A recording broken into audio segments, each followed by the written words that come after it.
आणि आता पाहूयात आखाती युद्धासंदर्भातला एक खास रिपोर्ट। इस्रायल आता ऑक्टोपस थिअरी लागू करणार आहे। होय, 2022 मध्ये सगळ्यात आधी जगानं या थिअरीचं नाव ऐकलेलं होतं, ते सुद्धा इस्रायलचे तत्कालीन पंतप्रधान नेप्ताली बेनेट यांच्याकडून। या थिअरीनुसार इराणच्या आण्विक क्षेपणास्त्र आणि ड्रोन कार्यक्रमाच्या विरोधामध्ये छुपा कारवायांना गती देण्याची योजना, तसंच याआधी इराणचे टॉप बॉस इस्रायल अमेरिका हल्ल्यात ठार करण्यात आलेत। मात्र इस्रायलला इराणचा पूर्ण बिमोड करायचा आहे, त्यासाठी ऑक्टोपस थिअरीचा पुन्हा वापर करण्यात येणार आहे। काय आहे ही ऑक्टोपस थिअरी, पाहूयात।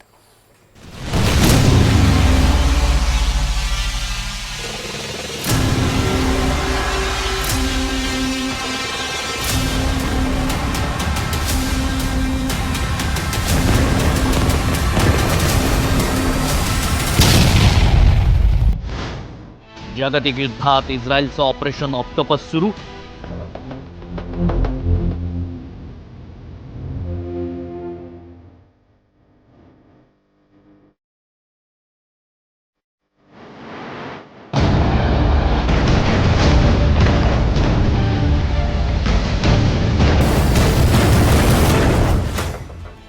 इराण विरुद्ध इस्रायल शॅडो वॉर कसं लढणार?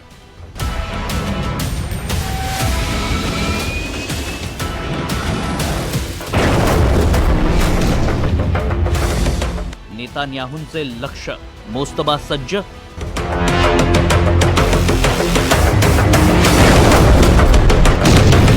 इराण इस्रायलच्या रणांगणावर काहीतरी मोठं घडणार आहे। इस्रायलनं दुसऱ्या टप्प्यात युद्धरेषा विस्तारली। हे काही सामान्य युद्ध नाही।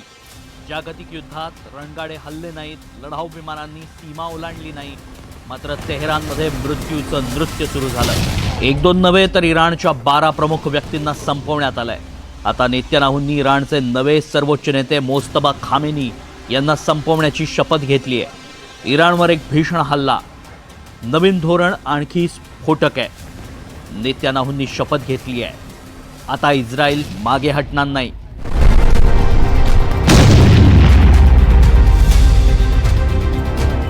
इस्रायल इराणला संपवण्यासाठी 2022चं ऑक्टोपस हे सिद्धांत वापरणार आहे। या ऑक्टोपस सिद्धांताचा अर्थ घरात घुसून समूळपणे नष्ट करणे। जागतिक युद्धात इस्रायलसाठी ही मोहीम का आवश्यक आहे? तेल अव्यूहनं युद्धभूमीवर ऑक्टोपस सिद्धांताचा नवा फॉर्म्युला लागू करण्याचा निर्णय का घेतला? नवीन युद्ध योजनेचा संपूर्ण आराखडा इस्रायली संरक्षण दलाचे प्रवक्ते आणि ब्रिगेडियर जनरल एफी ड्रेफिन यांनी एनडीटीव्हीच्या कॅमेरासमोर सगळं काही उघड केलंय।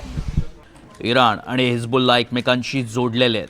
ते एका शरीरासारखे आहेत, एका ऑक्टोपसच्या शरीरासारखे आहेत, ज्याचं डोकं तेहरानमध्ये तर एक हात लेबनॉनमध्ये। हे सर्व एकमेकांशी जोडलेले आहेत। त्यामुळे जर तुम्ही इराणवर हल्ला केला तर लेबनॉनमध्ये ते कमकुवत होतात आणि त्याचवेळी आम्ही लेबनॉनमध्ये त्यांच्यावर हल्ला करत असतो। आम्ही इराणमधील सत्तापालट करण्यासाठी कारवाई करत नाही। आम्ही इस्रायलला लक्ष्य केलेल्या बॅलिस्टिक क्षेपणास्त्रांबद्दलच बोलतो। आम्ही त्यांच्या अणु कार्यक्रमाबद्दल बोलतो। आम्ही हवाई संरक्षण प्रणालींबद्दल बोलतोय, जेणेकरून आमच्या कारवाया कोणत्याही अडथळ्याशिवाय पार पडू शकतील। विशेष म्हणजे हे इस्रायलच्या सीमेपासून अंदाजे 2000 किलोमीटर अंतरावर आहेत, तरीही ते स्वतंत्रपणे कार्यरत आहेत। त्याचवेळी इस्रायलवरील भविष्यातील धोका टाळण्यासाठी आम्ही त्यांच्या लष्करी उत्पादन क्षमतेला लक्ष्य करतो। ही आमची लक्ष्य आहेत। आमचा नागरिकांविरुद्ध कोणताही आक्षेप नाही। आम्ही इराणी लोकांचं संरक्षणच करतोय। माझा त्याला कोणताही विरोध नाही। आतापर्यंतच्या युद्धात IRGCच्या सर्वोच्च कमांडरांसह इराणचे सर्वोच्च नेतृत्व मारलं गेलंय। असं असूनही इराणचे हल्ले काही थांबलेले नाहीत। इस्रायलचा विश्वास आहे की या हल्ल्यांचा सूत्रधार तेहरानचा नवा बॉस मोस्तबा खामेनी आहे, जो केवळ एका गुप्त ठिकाणाहून इराणच्या युद्धाचं नेतृत्व करतोय।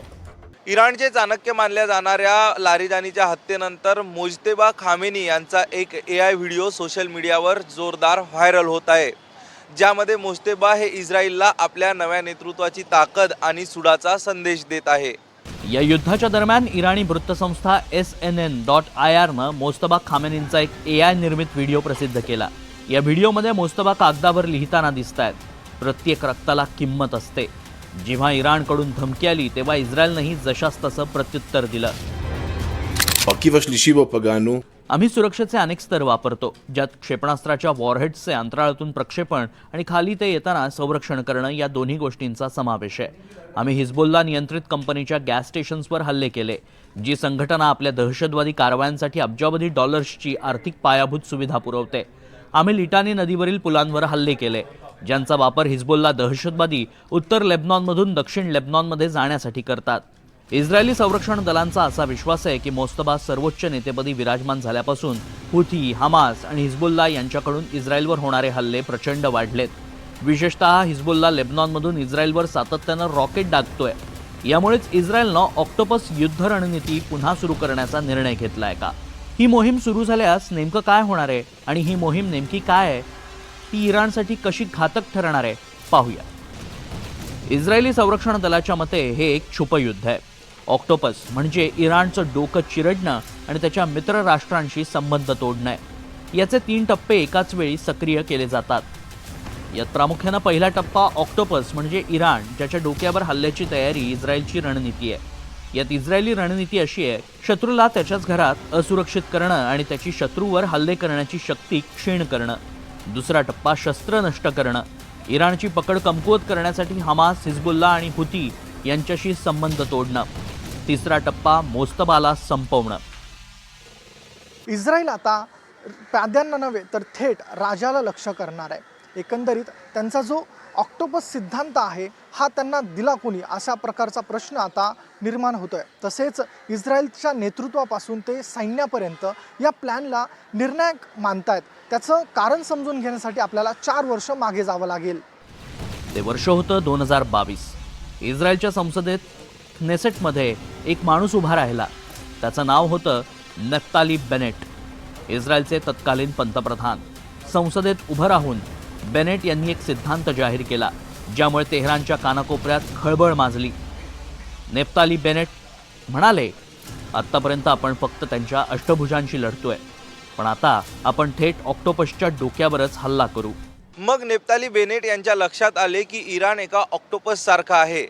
त्याचे शरीर म्हणजे इराण हे सुरक्षित होते, तर त्याच्या भुजा असणाऱ्या हमास, हिजबुल्लाह आणि हुती या ठिकाणी इस्रायल लोकांचे रक्त सांडत होते. 2022 मध्ये एक अहवाल समोर आला. इराणनं युरेनियम संवर्धनाची अशी पातळी गाठली होती, जिथून अणुबॉम्ब बनवणं हे केवळ काही दिवसांचं काम राहिलं होतं. दरम्यान इराणनं पश्चिम आशियामध्ये ड्रोनची एक फौज उभारली, जी इस्रायलच्या हवाई संरक्षणाला आव्हान देत होती. इस्रायलच्या हे लक्षात आलं की राजनैतिक वाटाघाटी आता अयशस्वी ठरतील. पुढे जाण्याआधी थेट कारवाई हा एकमेव मार्ग आहे. मे 2022 मध्ये इराणच्या रिव्होल्युशनरी गार्डचे कर्नल हसन सय्यद खोदाई यांना तेहरानच्या अतिशय सुरक्षित भागामध्ये गोळ्या घालून ठार करण्यात आले होते.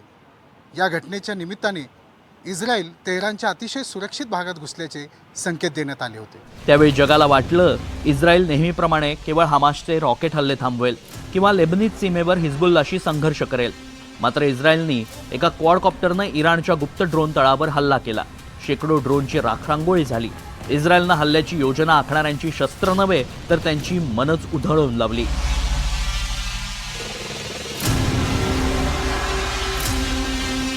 दोन्ही देश रणांगणांवर आहेत. इस्रायलची ऑक्टोपस मोहीम आता सक्रिय आहे, तर इराण सुद्धा तेल अविवला थेट धमक्या देतोय. ये उन अपराधियों को हमारी चेतावनी है जिन्होंने हमारे एनर्जी इंफ्रास्ट्रक्चर पर हमला किया, मुल्क के दक्षिणी इलाकों में हमारे तेल को निशाना बनाया. इस हमले का बदला लिया जाएगा और उन इलाकों के तेल, गैस और एनर्जी सेक्टर को टारगेट किया जाएगा जहां से ईरान पर मिसाइलें दागी गई. हम इस कायराना हमले को अंजाम देने वाले अमेरिकी और इजरायली शासन को कहना चाहते हैं कि तुम्हारी वजह से तुम्हारे सैनिकों का विनाश हो रहा है. इस्लाम के सिपाहियों ने तुम्हारे कमांडरों की गर्दन जकड़ दी. इस्रायल ऑक्टोपस प्लॅनवर अवलंबून आहे. इराण आपल्या फिदाईन सैन्यावर अवलंबून आहे. मात्र एक गोष्ट निश्चित आहे, जर तेल अविवचा प्लॅन ऑक्टोपस युद्धात फार सक्रिय झाला तर जागतिक महायुद्ध भडकण्यास फार वेळ लागणार नाही.